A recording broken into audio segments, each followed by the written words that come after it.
Sveiki, bibliotekos skaitytojai ir mūsų tinklalaidės klausytojai. Šiandien sveikinamės jau 5-oje tinklalaidės laidoje, tai jau čia toks kaip ir mažas jubiliejus šio sezono.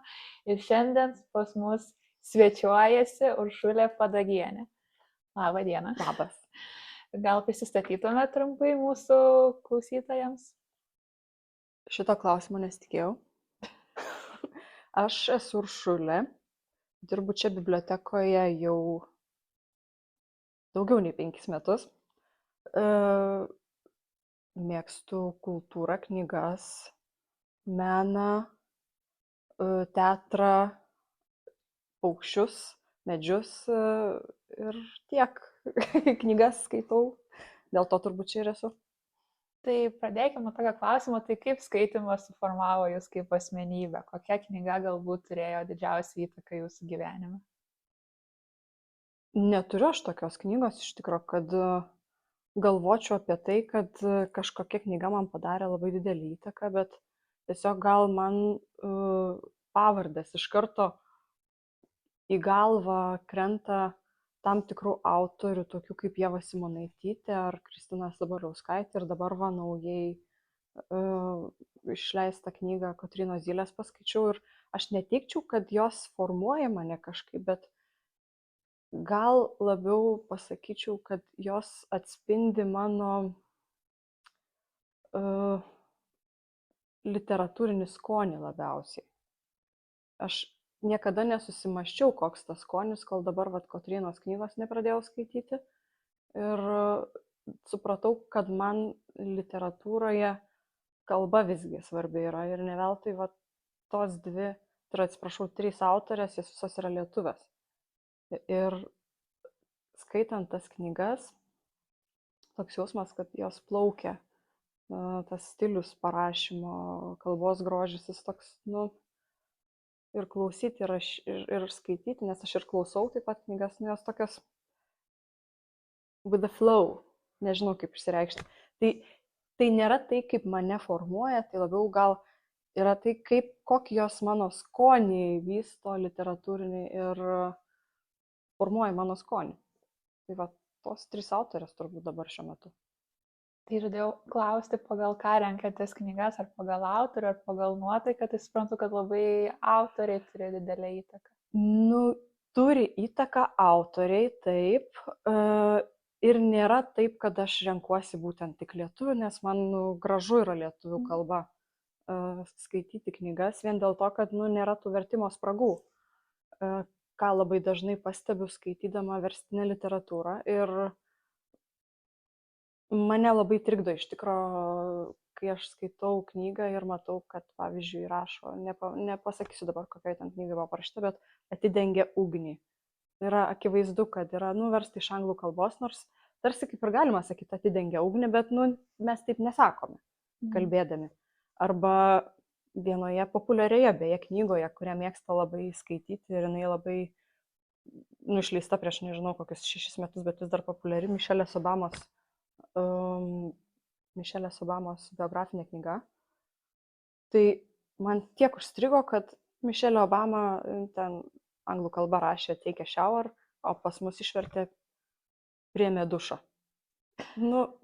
Ta prasme. Tai ir tų spragų yra čia tokios 2, kurios man kilo į galvą šovė dabar, bet aš renkuosi knygas, stengiuosi atsižvelgti į tai, kaip ji yra išversta, ir dėl to seku tuos sąrašus, kur skelbia, dabar bijau pameluoti, Rašytojų sąjunga ar Vertėjų asociacija geriausiai išverstas knygas. Tai labai stengiuosi tą atsižvelgti, rinkdamasi užsienio autorių knygas. Ir Goodreads'ose pasižiūriu, aišku, kas skaito ką. Šiaip ir tos bookstagramerius tos pačius seku. Dažnai mūsų skoniai nesutampa ir aš labai labai retai, tiesą sakant, randu tai, ką aš šiaip rinkčiausi gyvenime skaityti, nes visgi jie populiarias knygas ir leidyklų topuose esančias skaito ir reklamuoja ir vertina. Bet aš nežinau, man atrodo, kad aš esu tokiame algoritme, tokiame burbule, kur mane supa žmonės, kurie skaito įdomias ir, mano manimu, pakankamai vertingas knygas, gal nišinės šiek tiek. Ir kadangi aš esu tame burbulė, tai aš pakankamai lengvai atsirenku iš rekomendacijų. Tai vat, man atrodo, kad kartais yra svarbu papulti į tą tinkamą burbulą. Tai va. O dar paminėjot prieš tai sakydama, kad ir audio knygų nevengėt. Tai kaip jos, nežinau, atsirado jūsų gyvenime, kaip pradėjot klausytis? Aš pradėjau audio klausytis, kai gimė vaikas ir tiesiog rankų neturi, bet turiu ausis, turiu jį nešioti, migdyti ar ten kažką tais. Vis tiek, neturi rankų, negali klausyti, skaityti, tai tu bent klausai. Ir tuo pačiu ir elektroninės knygas aš irgi taip pat pradėjau skaityti, nes yra tamsu, žmogus miega, tu lempos kaip ir nenori jungti, bet vat Kindle, tas apšvietimas jisai nėra toks skausmingas akiai. Tai dėl to aš skaitau ir elektroninės, ir popierinės, ir audio klausau. Visais variantais ir aš nepasakyčiau, kad kažkuris vienas yra geresnis ar blogesnis. O kaip santykis su skaitimu keitėsi laikui bėgant, kaip prisimenat save, nežinau, vaikystėje, kokia buvo skaitytoja ir kokia dabar? Aš manau, kad labai mažai aš keičiausi iš tikro. Gal, tiesiog tas svoris literatūros keitėsi, bet aš labai gerai atsimenu iš paauglystės ir vaikystės, kaip aš Klaipėdoje eidavau pradžioj į vaikų biblioteką.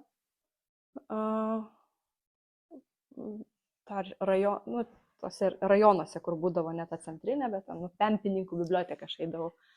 Ir tada jau 8 klasė kokia suėjo ir aš tada sako man, tau jau gal reikėtų eiti iki suaugusiųjų, laiptais į viršų užlipti. Ir aš tada perėjau į suaugusiųjų biblioteką. Ir tiek dabar, tiek tada aš atsimenu, aš išsirenku ne po vieną knygą, nes daug kas ateina, pasiema vieną knygą, perskaita grąžina. Tai aš imdavau maks kiek duoda 5 ir jas ten po biškį tą, po biškį aną, tai įdomi perskaičiau, tai neįdomi neperskaičiau ir mano tas įgūdis toks pat, neįgūdis, įprotis, toks pat išliko, kad aš daug knygų skaitau vienu metu, taip pat daug knygų imu ir turiu, bet ne visada aš jas suskaitau, nes seniau atrodydavo, kad jau aš paėmiau knygą arba nusipirkau, tai aš ją privalau perskaityti. Tai dabar aš to įpročio atsisakiau ir aš taip nebedarau, nes tiesiog yra per daug gerų knygų, kad aš eikvočiau laiką prastoms. Ir dėl to aš nesivarginu skaityti, taip pat kaip ir dabar visai neseniai man atėjo tas momentas, tas kur būna, kad paėmiau knygą susijusią su vaiko ugdymu, vaiko raida, apie vaiką. Ir aš tų knygų turėjau tokią krūvelę susidėjusi, ką čia reikėtų paskaityti, norint užauginti žmogų. Ir skaitau aš tą knygą, perskaičiau įvadą ir maždaug 1 skyriaus 2 puslapį aš supratau, ką aš čia darau, kodėl aš čia skaitau tokias knygas. Man nei smagu, nei įdomu. Užauginsiu aš tą vaiką, galvoju, ir be tų knygų tokių ugdomųjų, manęs ugdomųjų. Kodėl aš neskaitau to, kas man tikrai įdomu. Ir pasiėmiau detektyvą apie galvų pjaustymą. Geras kontrastas. Jo, visiškai. O tai ar skaitot, kad kelias knygas tuo pačiu metu? Jo, tikrai. Pas mane Gudrycuose yra 8 knygos vienu metu pažymėtos, kad aš skaitau. Tai iš tų 8 kokios 4 yra tos, kurios velkasi neperskaitytos jau 2-3 metus. Šantaramas, tada Kanovičiaus Miestelio romansas. Nuostabi knyga, bet 100% perskaičiau, pasidėjau ir stovi man. Ir nebepakyla man ranka kažkodėl. Nors aš prieš 2 metus kažkur jau ją pradėjau skaityti jo. Šantaramas ilgiausiai velkas kol kas. Ir Ginklai, plienas ir kažkaip ten tokia antropologinė knyga istorinė. Bet suprantu, ar planuojatės pabaigti perskaityti? Tai aišku, kad taip, būtinai. O kaip manote, kokią vietą knyga ir skaitimas užima šiandienos visuomenėje, kadangi dirbate bibliotekoje, tai kokias tendencijas pastebit? Aš nedirbu vartotojų aptarnavimo skyriuje, bet vis tiek matau ir kokias knygas užsakinėja. Žmonės ateina, ko ieško. Tai visgi yra taip, kad žmonės kol kas skaito populiariąją dažniausiai grožinę literatūrą. Nu ir tai savaime suprantama, mes gyvenam bėgimo laike, visi esame apsikrovę darbais ir žmonės į knygą, į literatūrą tiesiog laisvalaikį savo atsigręžia, praleisti laisvą laiką savo knygą. Tai jie dėl to ir neieško sudėtingo turinio kažkokio ypatingo, tiesiog atpalaiduoti smegenis nori ir tas yra fainai, nes aš irgi kartais pasirenku kokią nors, nežinau, ypač populiarią knygą, kur eilėjos laukia ten, nežinau, 20 žmonių rezervavę ar panašiai. Ir kartais aš tokią knygą susirandu audio ar Kindle ir suskaitau greitai. Bet vien tik ne tiek dėl smalsumo, kodėl ji tokia populiari, nes man aišku, ten paprasta, lengva, saldu dažniausiai ir dažniausiai jokio turinio kabliuko, jokio tvisto nėra. Ir tiesiog tai yra žmogui parelaksavimui, kad tu relaksuotum ne prie teliko bukai žiūrėdamas, o knygą skaitytum bent jau tiek. Tai tas yra puiku. Tai mes iš tikrųjų užsakome didžiąją dalį, manau, 8%, kokie 7 tai tikrai, populiariosios grožinės literatūros, prie jos yra eilės. O va, Pasaulietė buvo populiari knyga ir jinai tikrai virš 30 žmonių laukia tos knygos. Ir tai lengvai susiskaito. Ir išpopuliarinta, beje, leidyklos irgi atlieka darbą populiarinimo per tos pačius bookstagramerius ir visais kitais savo socialiniais kanalais, knygų mugėj toj pačioj. Yra ne veltui tos knygos topuose, jos yra skaitomos ir jie skaito plačioji masė. Tai va. Tai neišimtis yra ir bibliotekos, ir mūsų biblioteka. O tai ką jums asmeniškai reiškia knyga? Tai kadangi sakot, kad neskaitot, ta populiarioji nėra visiškai jūsų, tai ar jums knyga, nežinau, turi būti naudinga kažkuo, ar įkvepianti, ar kokia ji turi būti? Man džiaugsmą turi teikti skaityti tą knygą. Džiaugsmą teikti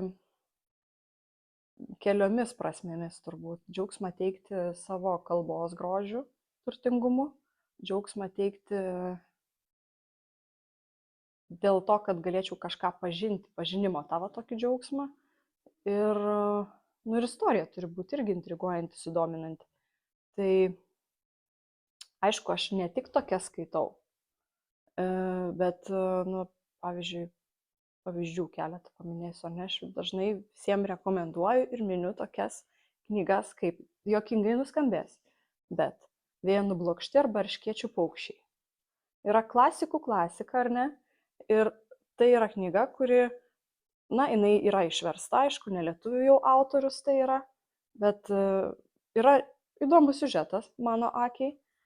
Ir kas yra fainiai tose knygose, kad tu gali susipažinti su tam tikro laikotarpio, tam tikros šalies istoriniu kontekstu.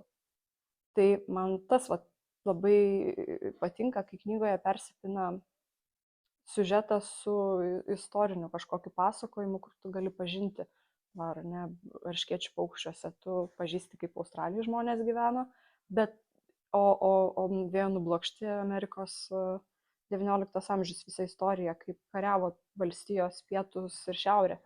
Tai apie tai aš kalbu, arba, pavyzdžiui, ta pati Simonaitytė ar nerašė apie aukštųjų šimonių likimą irgi. Čia jau ir kalbos prisideda tas pliusas, kad nuostabiai graži kalba Ievos buvo ir kaip gyveno žmonės. Tai, bet čia yra niuansas tas, kad labai sudėtinga yra, mano manymu, žmogui, kuris, nėra iki galo besidomintis istoriją, atpažinti, kur kalba apie įvykius, kurie iš tikro buvo, o kur kalba apie išgalvotus dalykus. Ir dėl to kartais sako, žiūrėkit, kokia knyga čia kalba apie moterų ten gyvenimą, teisės, kokioj nors ten arabiškoje šalyje, pavyzdžiui, ar ne. Ar tu pasidomėjai autoriaus backgroundu, kodėl jisai taip rašė, nes yra labai daug literatūros, kurią mes galime pasirinkti iš nežinojimo ir ji bus galbūt propagandinė, galbūt pagražinanti arba dar suprastinanti situaciją. Objektyvumo reikia, to objektyviai atsirinkti knygą, kurią tu skaitai. Ir ne iki galo patikėti tuo dar. Ir čia yra labai sunki ir ta tokia plona linija, kur nepasiklysti, kad neprimtum už tiesą to. Tai va. O kur dažniausiai mėgstate skaityti? Ar turit kažkokią, tai nežinau, jaukiausią kampelį, kuriame maloniausia skaityti? Ne, neturiu. Neturiu, tiesiog nežinau.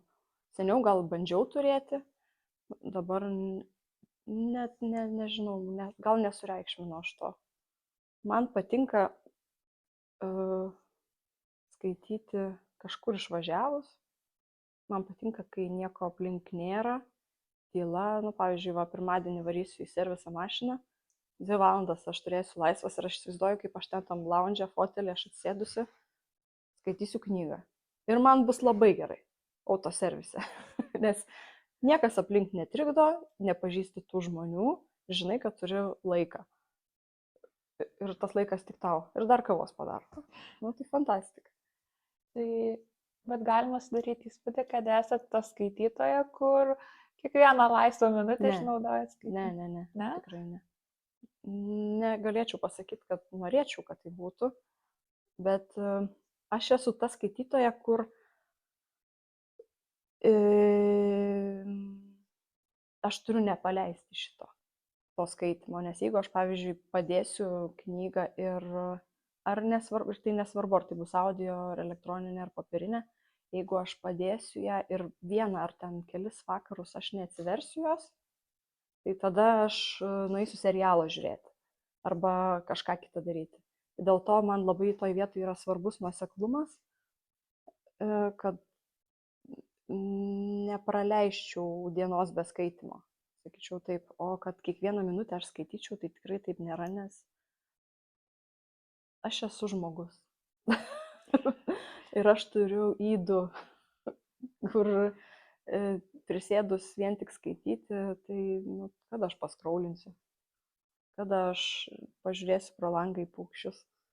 Ne, tikrai ne. Ir nenorėčiau, kad taip būtų. O ar pati norėtumėt parašyti knygą? Taip.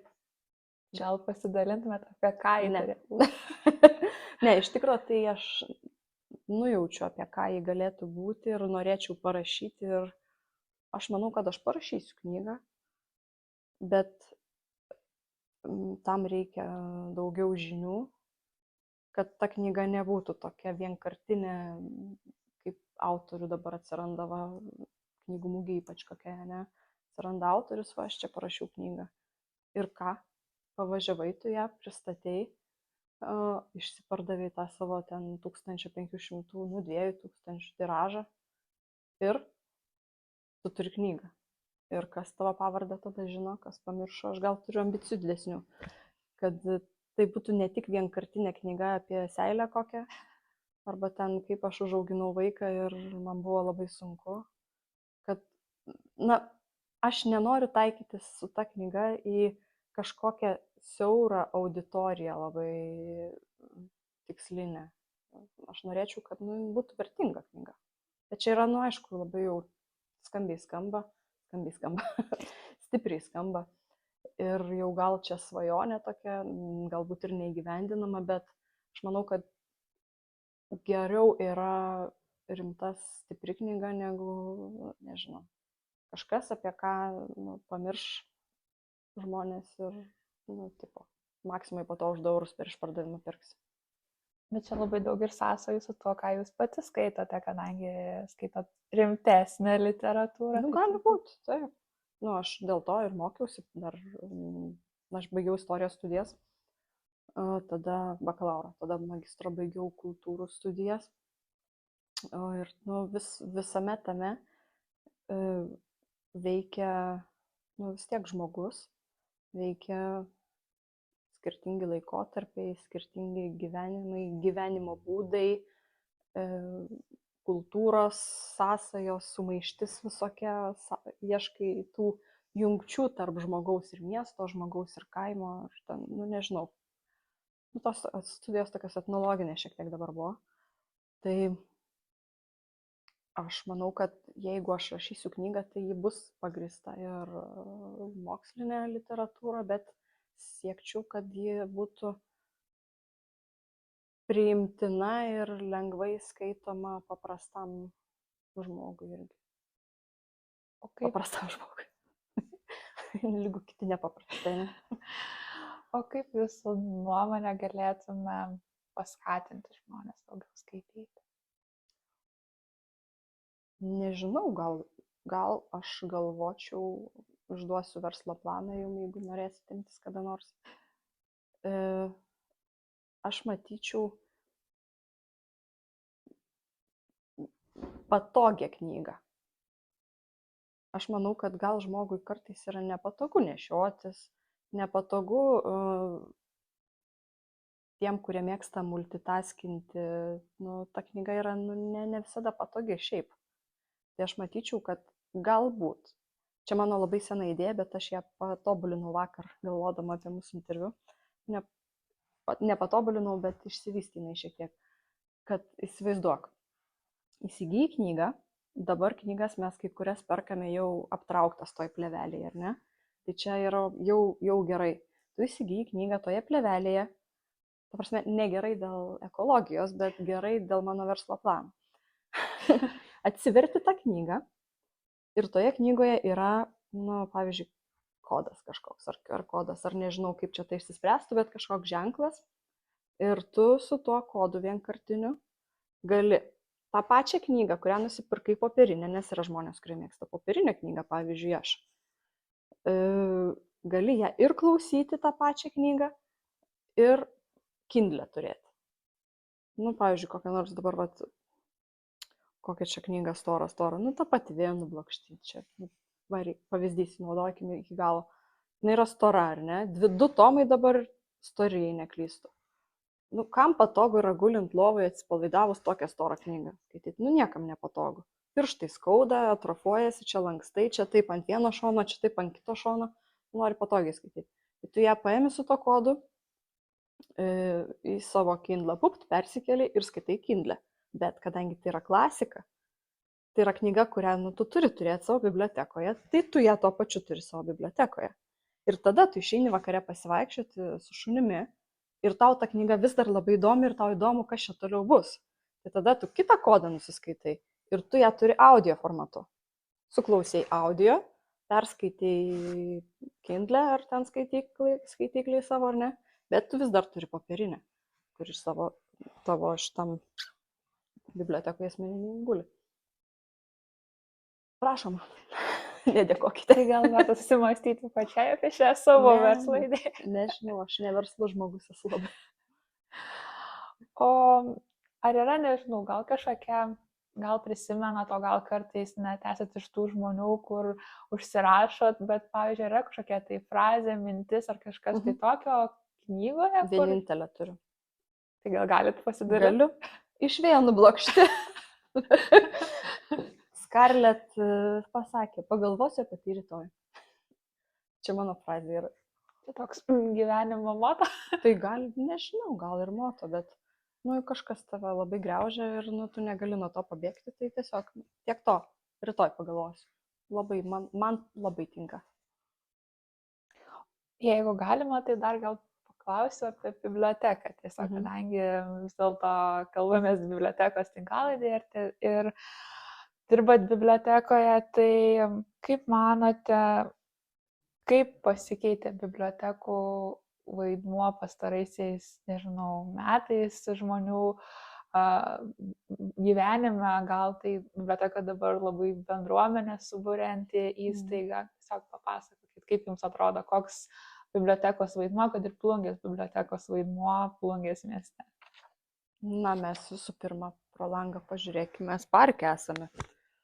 Tai mes esam ta vieta, pro kurią praeina kiekvienas eidamas į parką pasivaikščioti. Tai jau vien tai pasako, kad mes turime būti ir esame žali, kad mes esam su gamta, už gamtą, kad mes esam XIX amžiaus pilaitė, kuri turi save pozicionuoti kaip įstaiga mūsų biblioteka, ar ne? Ne tik kaip biblioteka mes turime save viešinti, bet ir kaip kultūros paveldo objektas, kaip turizmo objektas. Gegužės 29 turizmo sezono atidarymas kviečiame. Tai mes turime teikti paslaugas ne tik tas klasikinės bibliotekiškas, bet mes turime tuo pačiu ir galvoti apie kitokio spektro paslaugas turistams atvykusiems iš ar Lietuvos kitų miestų, ar iš užsienio šalių. Mes turime tada jau kalbėti ir galvoti apie tai, kad mūsų paslaugos kai kurios turi būti ne tik lietuvių kalba, bet ir kitomis kalbomis, nes atvykstančių yra iš įvairių kampelių. Tai